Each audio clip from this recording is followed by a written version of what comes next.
কেমনে ধরছে লাইভ চলবে লাইভ লাইভ লাইভ চলবে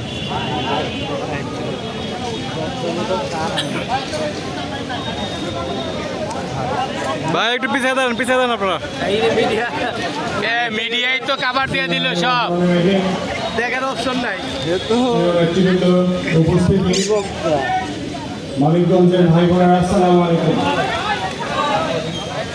আমি শুরুতেই শ্রদ্ধার সাথে স্মরণ করছি না দেখা যাবে না। গত বছর বাংলাদেশের মসনদে থাকা বেগম লক্ষ্মণ সেনের বিরুদ্ধে যারা লড়াই করতে করতে বুকের তাজা রক্ত দিয়ে এই মানিকগঞ্জের মাটিকে পরিশুদ্ধ করেছে, সেই চারজন শহীদকে, বিশেষ করে আজকে মঞ্চে বসে আছেন শহীদ সাদের সম্মানিত পিতা শহীদ ভাই, তার প্রতি আমাদের শ্রদ্ধা সালাম।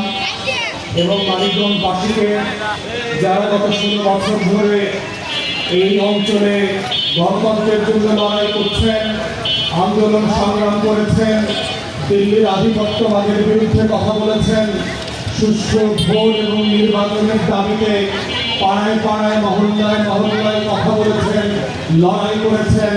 সেটা আপনি বিএনপির ব্যানারে করে থাকেন, জামাতের ব্যানারে করে থাকেন, ইসলামী আন্দোলন বাংলাদেশের ব্যানারে করে থাকেন, যেই ব্যানারে করে থাকেন, প্রত্যেকটা ব্যানারের পরতে পরতে দিল্লির আধিপত্যবাদের বিরুদ্ধে আপনাদের যে শব্দ উচ্চারণ ছিল, আজকে শ্রদ্ধার সাথে সেই লক্ষ লক্ষ মজলুম যোদ্ধাদেরকে আমরা শ্রদ্ধার সাথে স্মরণ করছি।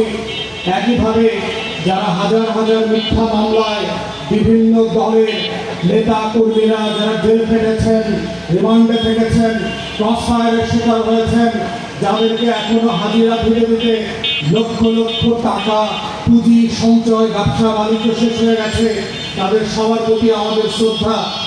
আমাদের পূর্ববর্তী বক্তা মানিকগঞ্জের আমাদের এবি পার্টির প্রধান সমন্বয়ক জনি রাইটলি বলে গেছে, গণ অভ্যুত্থান যে কারণে হয়ে গেছে সেই কারণ থেকে আমরা ক্রমান্বয়ে অনেক দূরে সরে যাচ্ছি বলে মনে হচ্ছে।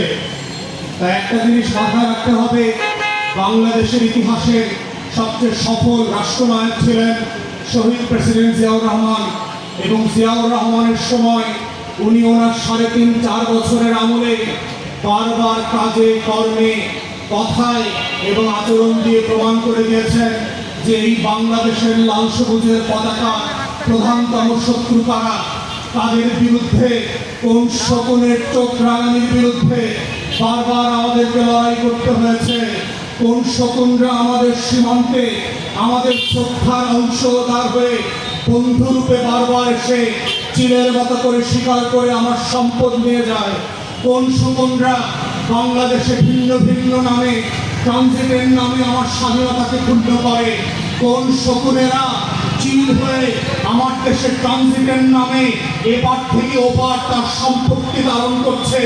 1 টাকা ট্রানজিট ফি দেওয়া যারা সম্মানজনক মনে করে না, সেই শকুনদেরকে শহীদ প্রেসিডেন্ট জিয়াউর রহমান বারবার এই দেশের মানুষকে স্মরণ করে দিয়েছিলেন। ঠিক একইভাবে গত বছরের 36 দিনের আন্দোলনে বাংলাদেশের দামান ছেলেরা বাংলাদেশের টেকনাফ থেকে তেতুলিয়া পর্যন্ত, রূপসা থেকে পাথুরিয়াতে প্রান্তে প্রান্তে মহল্লায় মহল্লায় আবাবিলের মতো আসমান থেকে নেমে এসে আবু সাইদ হয়ে বুক চিতিয়ে পড়ে দিয়েছিল, দিল্লির আধিপত্যবাদকে আমরা মানব না, আগেও মানি নাই, ভবিষ্যতেও মানব না। এই মানানোর প্রশ্নে শুধু মানিকগঞ্জ না, বাংলাদেশের কোন স্বাধীনতাকামী, কোন সুপুরুষ, কোন আবু সাইদের উত্তরসূরিরা কোনদিন মুখের মতো পানি দিতে দিতে বুকের তাজা রক্ত দিয়ে দেবে, কিন্তু লাল সবুজের পতাকাকে বুক থেকে মাটিতে ফেলে শকুনের গায়ে দিয়ে দিবে, এটা হতে দেবে না। আমরাও দেবো না ইনশাআল্লাহ, মানিকগঞ্জ পাঠিয়ে দেবে না। এটাই হচ্ছে 36 জুলাইয়ের নতুন বাংলাদেশ। এই বাংলাদেশের নাম হচ্ছে বাংলাদেশ 2, এবং সেই বাংলাদেশ 2 গড়ে যেই যেই প্রাণের কাজ করছেন, যেই যেই রাজনৈতিক দলে আপনি থাকেন, আমাদের মোদ্দা কথা হচ্ছে এই বাংলাদেশ রাষ্ট্রের শত্রু প্রশ্নে কোনো আপোষ হবে না, দিল্লির আধিপত্যবাদ প্রশ্নে কোনো আপোষ হবে না। সে কংগ্রেসের নামে আসুক আর বিজেপির নামে পরিবারের নামে আসুক আর মোদীর নামে আসুক, এই ব্যাপারে বাংলাদেশের স্বার্থ আমরা এক কারাগুড়ি পর্যন্ত আপোষ করতে প্রস্তুত নয়। শুধু 1400 শহীদ না, 14,000 শহীদ না, 14 লক্ষ শহীদ, 14 কোটি মানুষ বুঝতে পারে আবু সাইদ ফিরে আসবে, আবু তালেব ফিরে আসবে, শহীদ সাদেক ফিরে আসবে। তারা শুধু মানিকগঞ্জ না, বাংলাদেশের 64 জেলার স্বাধীনতা, সার্বভৌমত্ব, জাতীয় স্বার্থ, আত্মমর্যাদা, আমার প্রত্যেকটা ইঞ্চি মাটি করা তারা আপোষ দিয়ে রক্ত দিয়ে ধরে রাখবে। এটাই হচ্ছে 36শে জুলাইয়ের আকাঙ্ক্ষা এবং নতুন বাংলাদেশ গড়বার যেই প্রত্যয়, সেই প্রত্যয়ের নাম হচ্ছে বাংলাদেশ 2।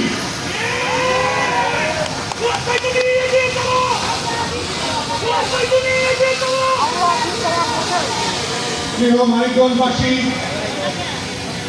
গণঅভ্যুত্থান হয়ে যাওয়াটা যেমন বাংলাদেশের ইতিহাসের শত শত বছরের আমাদের গৌরব গাথার অংশ, ঠিক একইভাবে মাথায় রাখতে হবে যে এই বাংলাদেশটাকে আমরা কিভাবে আগামী বছরগুলোতে, আগামী দশকগুলোতে, আগামী শতবর্ষে কিভাবে স্বাধীন রাখতে পারি। মাথায় রাখতে হবে আজাদির লড়াইতে সফল হওয়ার ইতিহাস যেমন আছে, আজাদি হারিয়ে পরাধীন হওয়ার ইতিহাসও কিন্তু পৃথিবীর মানচিত্রে আছে। বেশি দূরে যেতে হবে না, ভারতের ভিতরে সিকিমের দিকে তাকান, 75 পর্যন্ত তারা কিন্তু স্বাধীন রাষ্ট্র ছিল। হায়দ্রাবাদের দিকে তাকান, শত শত বছর ধরে এই ভারতবর্ষের সবচেয়ে ধনী মহারাজা ছিল। ভূপালের দিকে তাকান, বিহার স্বাধীন রাষ্ট্র ছিল। পাঞ্জাবের দিকে তাকান, স্বাধীন প্রভিন্স ছিল। জুনাগড়ের দিকে তাকান, গোয়ার দিকে তাকান। এইরকম শত শত প্রিন্সিয়াস স্টেট কিভাবে গত 100 বছরের ভিতরে, গত 80 বছরের ভিতরে ভারত কিভাবে দখল করে নিয়েছে, সেই ইতিহাস যদি আপনি না জানেন তাহলে মনে রাখবেন নিজের অজান্তে আপনার স্বাধীনতা বিক্রি করে দেবে আপনার ভোটে নির্বাচিত এমপি মন্ত্রীরা। বিভিন্ন ব্যানারে ব্যানারে আসবে, জাতীয়তাবাদের কথা বলবে, ইসলামী মূল্যবোধের কথা বলবে, আবার আওয়ামী রাজনৈতিক নির্মাণের কথাও বলবে।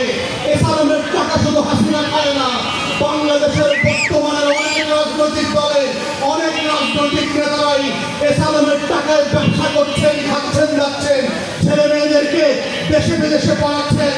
অতএব এই জায়গাতে মাথায় রাখতে হবে 1757 সালের 23শে জুন কিভাবে এই স্বাধীন নবাবী বাংলার পতন ঘটেছিল। কারা কারা আজকে আমার আপনার মধ্যে বাস করে মির্জাফরের রোল প্লে করছে, কারা কারা আপনার আমার মতো কাপড় পরে উমিতাদ আর জগৎ ছেদের রোল প্লে করছে, কারা কারা জাতীয়তাবাদী আর ইসলামী দলগুলোর ভিতরে বাস করে ঘসিটি বেগমের রোল প্লে করছে, কৃষ্ণপদ রায় চৌধুরীর মতো করে বাংলাদেশকে বিক্রি করে দিচ্ছে। এই মানুষগুলোকে চেনা হচ্ছে গণঅভ্যুত্থানের পক্ষের শক্তি এবং ব্যক্তিদের জন্য জরুরি। যদি আপনি চান বাংলাদেশ হায়দ্রাবাদ না হোক, যদি আপনি চান এই বাংলাদেশ স্বাধীন থাকবে, সিকিম হবে না, ভুটান হবে না, নেপাল হবে না, হায়দ্রাবাদ হবে না, কাশ্মীর হবে না, তাহলে আপনাকেও আপনার সমাজে ঘাপটি মেরে থাকা সেই মির্জাফর আর ঘসিটি বেগমদেরকে, সেই জগৎ শেখ, রায়দুল্লাহ আর উমিতাদদেরকে চিনতে হবে। কারা কারা কোন দলে, তারা আগামী দিনেও আওয়ামী লীগকে নির্বাচনে চায়, জাতীয় পার্টিকে নির্বাচনে চায়, তার মধ্য দিয়ে এসালামের টাকায় আওয়ামী লীগকে পুনর্বাসন করতে চায়, আমাদের 1400 শহীদের রক্তের সাথে গদ্দারি করতে চায়, শহীদ সাদের রক্তের সাথে বেঈমানি করতে চায়, মুক্তের রক্তের সাথে আবু সাঈদ আল-নাফিয়ানের রক্তের সাথে গদ্দারি করতে চায়। সেই গাদ্দারদেরকে আপনাকে চিনতে হবে। যদি মনে করে থাকেন নীরবে নিভৃতে বাসায় বসে টিভিতে বসে সোফা দেখবেন আর টকশ দেখবেন, দেখতে দেখতে আজাদির পতাকা হারিয়ে যাবে। ঘুম থেকে উঠে দেখবেন ভিন্ন রঙের কাপড় পরে আপনার পুলিশ, আপনার প্রিয়ার অন্য দেশের মানুষের হয়ে গান গাইছে। টেলিভিশন খুলে দেখবেন জাতীয় সঙ্গীত পরিবর্তন হয়ে গেছে। এইভাবেই দুনিয়াতে শত শত বছরের আজাদির লড়াই পরাধীনতায় পর্যবেসিত হয়েছে। তাই গণঅভ্যুত্থানের পক্ষের শক্তি যারা বাংলাদেশকে ভালোবাসেন, লাল সমাজের পক্ষের মানুষ, আপনাদেরকে মাথায় রাখতে হবে তারা আজকে বিভিন্ন ব্যানারে বিভিন্নভাবে আওয়ামী লীগকে ফিরিয়ে আনতে চায়। এসালামের টাকায় জাতীয় দিল্লির গোলাম ও যে পার্টি থেকে আসে, যে ব্যানারে আসে, ও গণঅভ্যুত্থানের শত্রু, ও আমার 1400 শহীদের রক্তের ডাক্তার মির্জাফর আর বশির বেগম, তাদেরকে কোনোভাবে আগামী দিনে রাজনীতি নির্বাচন করতে আমরা আলাউ করব না। এটাই হচ্ছে গণঅভ্যুত্থানের প্রেরণা, আকাঙ্ক্ষার বাংলাদেশ তৈরি, এবং এটাই হচ্ছে জুলাই সনদ বাস্তবায়নের একমাত্র শর্ত।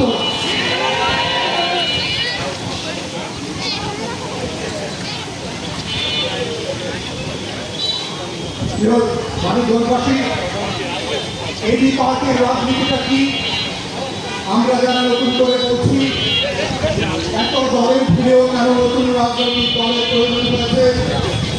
আমরা এই ভাই যে পুরাতন বন্দোবস্তের বদলে বাংলাদেশে নতুন রাষ্ট্র কাঠামো গঠন করা দরকার, নতুন রাজনীতির প্রয়োজন হয়ে পড়েছে। তার প্রধানতম কারণ হচ্ছে গণঅভ্যুত্থান। আপনারা জানেন যে পুরাতন রাজনৈতিক বন্দোবস্তের